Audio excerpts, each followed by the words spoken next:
The complete works of Swami Vivekananda, Bhakti, lecture delivered by Swami Vivekananda at Lahore in 1897, Part 2. This is a necessity of the nature of man. For them only are there no Puranas, who have gone beyond all the human weaknesses and have become what is really wanted of a Paramahansa, brave and bold souls, who have gone beyond the bondages of Maya, the necessities even of nature, the triumphant, the conquerors, the gods of the world. The ordinary man cannot do without a personal God to worship. If he does not worship a God in nature, he has to worship either a God in the shape of a wife, or a child, or a father, or a friend, or a teacher, or somebody else. And the necessity is still more upon woman than men. The vibration of light may be everywhere. It may be in the dark places, since cats and other animals perceive it. But for us, the vibration must be in our plane to become invisible. We may talk therefore of an impersonal being, and so forth. But so long as we are ordinary mortals, God can be seen in man alone. Our conception of God and our worship of God are naturally therefore human. This body indeed is the greatest temple of God. So we find that men have been worshipped throughout the ages. And although we may condemn or criticize some of the extravagances which naturally follow, we find at once that the heart is sound, that in spite of these extravagances, in spite of these going into extremes, there is an essence, there is a true, firm core, a backbone to the doctrine that is preached. I am not asking you to swallow without consideration any old stories or unscientific jargon. I am not calling upon you to believe all sorts of Vamchari explanations that unfortunately have crept into some of the Puranas.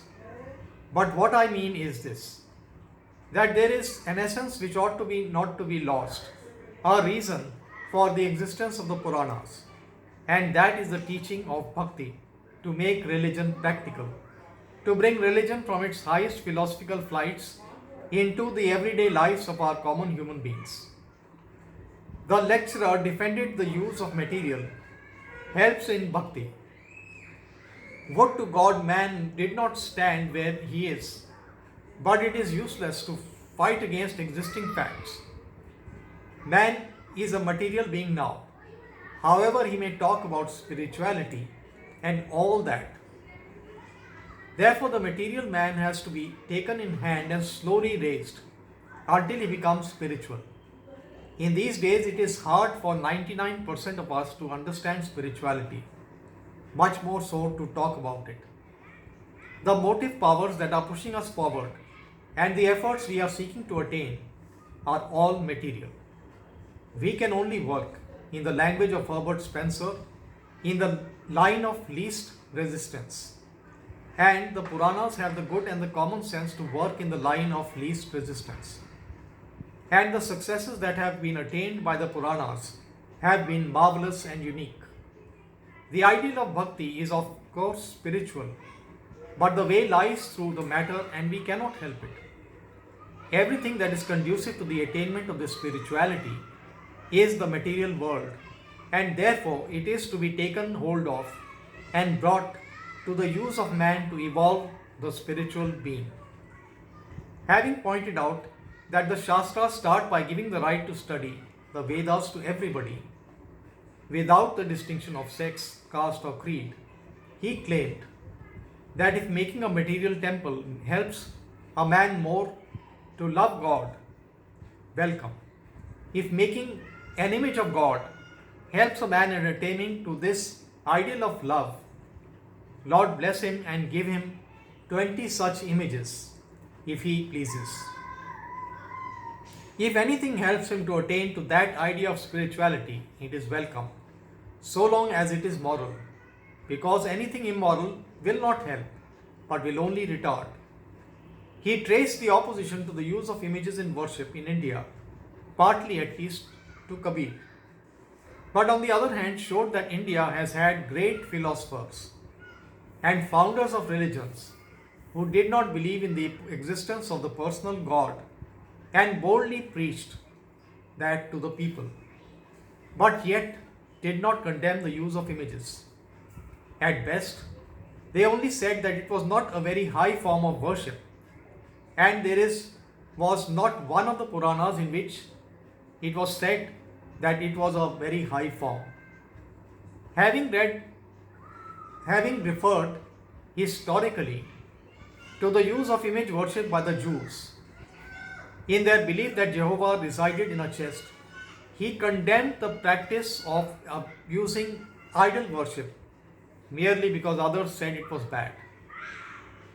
Though an image or any other material form could be used if it helped to make a man spiritual, yet there was no book in our religion which did not very clearly state that it was the lowest form of worship because it was worship through matter.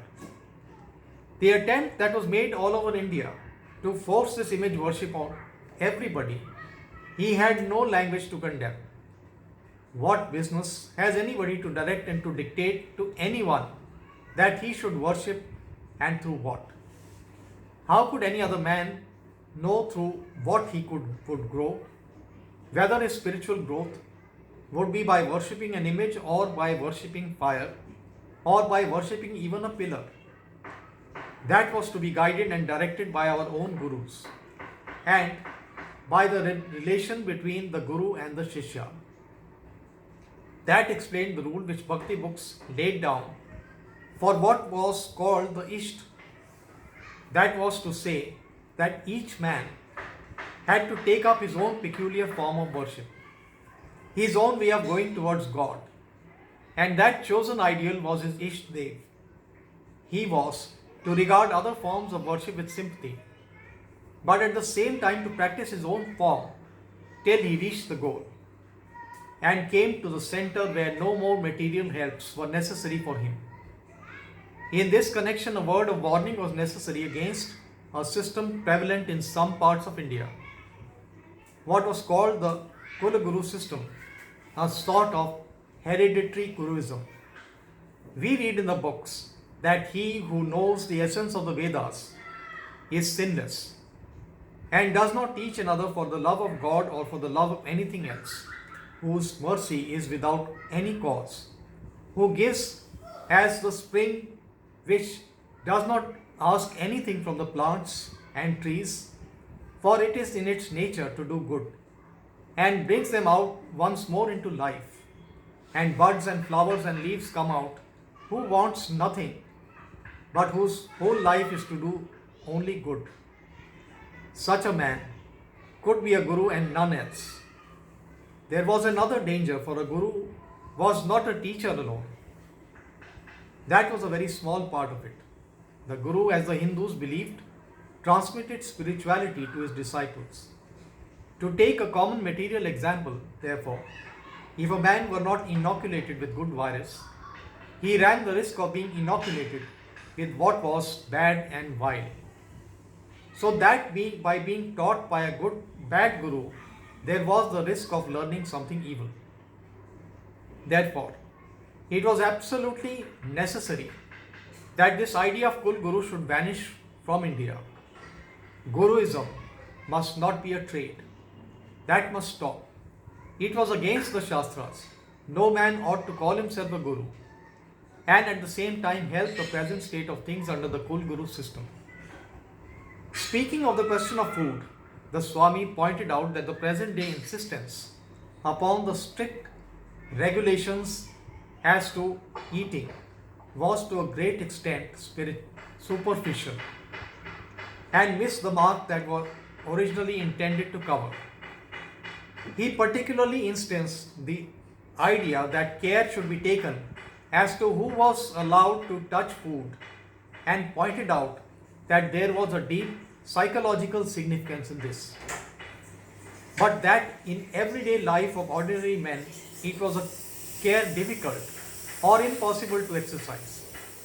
Here again the mistake was made of insisting upon a general observance of an idea which was only possible to one class, those who have entirely devoted their lives to spirituality, whereas the vast majority of men were still unsatisfied and unsatiated with material pleasures. And until they were unsatiated to some extent, it was useless to think of forcing spirituality on them.